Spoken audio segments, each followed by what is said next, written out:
So today I decided to do something different to practice the subjunctive.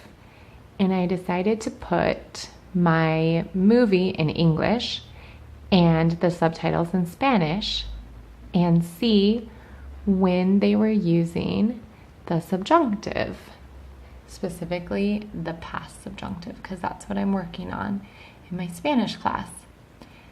And then I'm writing down the different times that they use both the past and the regular present subjunctive, or even if they use the present perfect or just any subjunctive that I noticed, because I find it really interesting right now to just study the subjunctive in everything. I do have to admit I'm a little obsessed with it, but I'm hoping that by focusing on this specific grammar point, I can master the subjunctive.